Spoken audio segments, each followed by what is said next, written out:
Assalamualaikum warahmatullahi wabarakatuh. Selamat siang. Yang terhormat Bapak Atri Nodi Maiza Putra, SEMAK, selaku dosen pengampu akuntansi manajemen, serta teman-teman semua yang menyaksikan video ini. Terima kasih atas kesempatan hari ini. Kami dari kelompok 9, saya Anissa Fatimah Nurjana dengan NIM 6320253. Saya Vini Situmayang dengan NIM 632000653. Saya Samsudin dengan NIM 632046. Terima kasih. Kami akan mempresentasikan makalah akuntansi manajemen mengenai akuntansi pertanggungjawaban dan laporan untuk manajemen.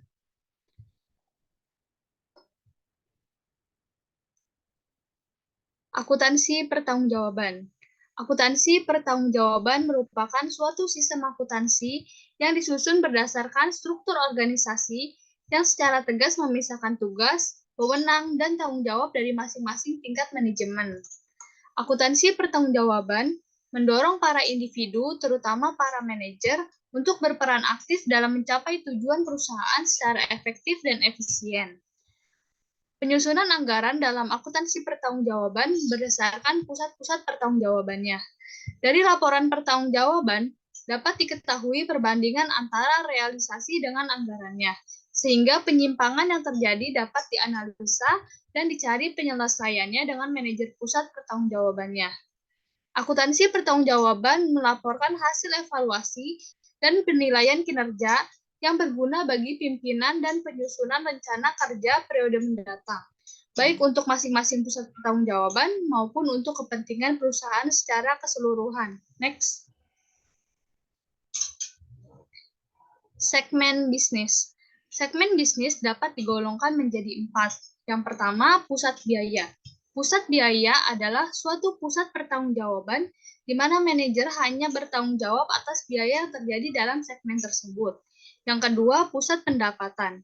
Pusat pendapatan adalah suatu pusat pertanggungjawaban di mana manajernya hanya bertanggung jawab menentukan berbagai kebijaksanaan yang sangat mempengaruhi besarnya penghasilan. Yang ketiga, pusat laba.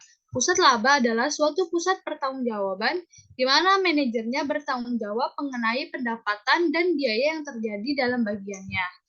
Yang keempat, pusat investasi. Pusat investasi adalah suatu pusat pertanggungjawaban di mana manajernya bertanggung jawab mengenai pendapatan, biaya, dan investasi.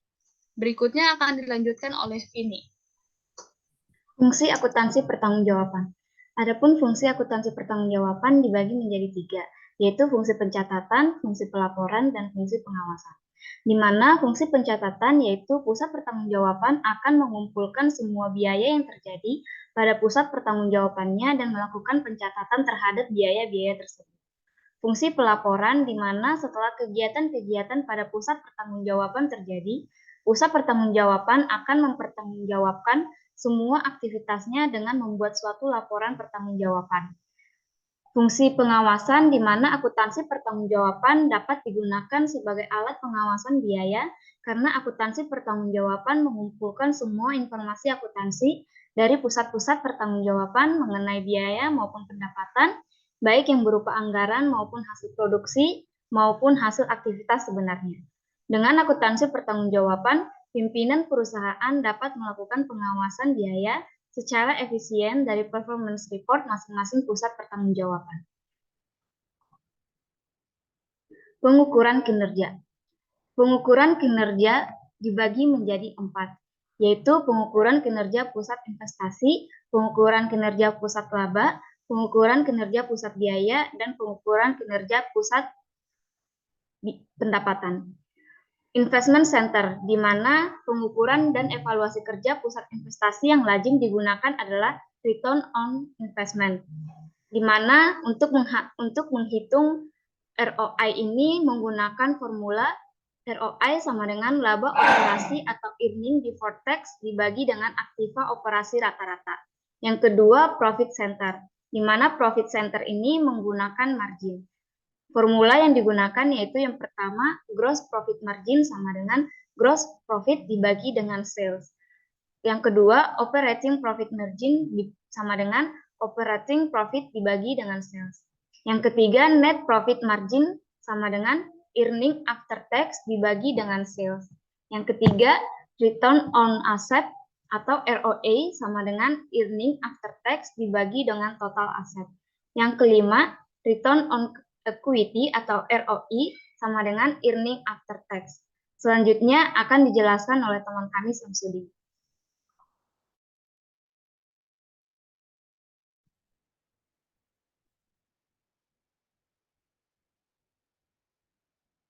Laporan untuk manajemen.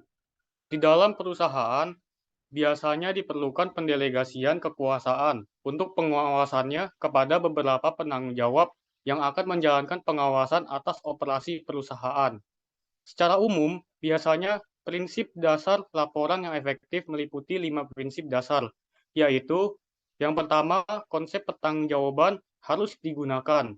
Yang kedua, prinsip exception seharusnya digunakan sebaik-baiknya.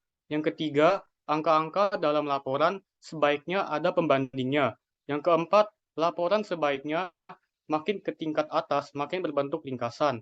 Yang kelima, laporan sebaiknya meliputi komentar dan keterangan serta interpretasi yang baik dari pembuat laporan.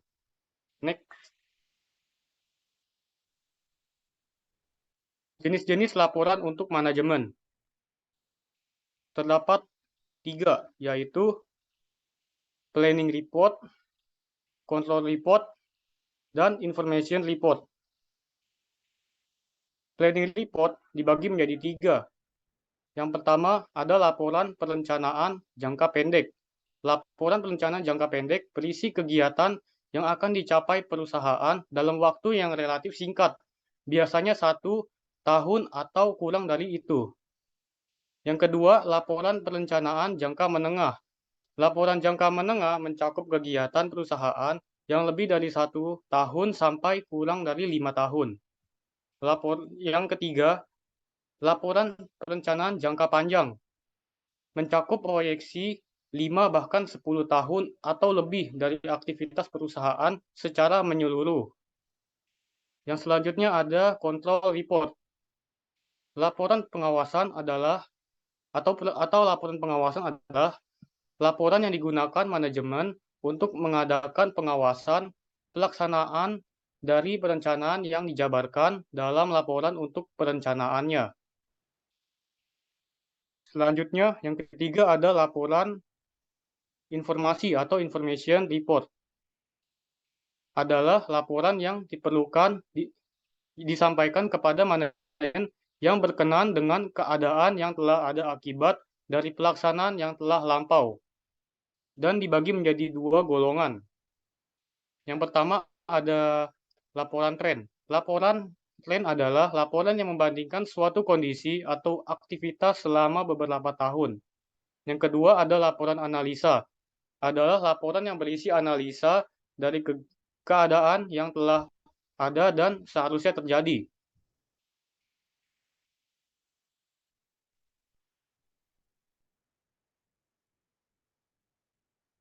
Sekian presentasi dari kelompok kami. Kurang lebihnya mohon maaf. Silakan bertanya jika ada yang ingin dipertanyakan. Terima kasih.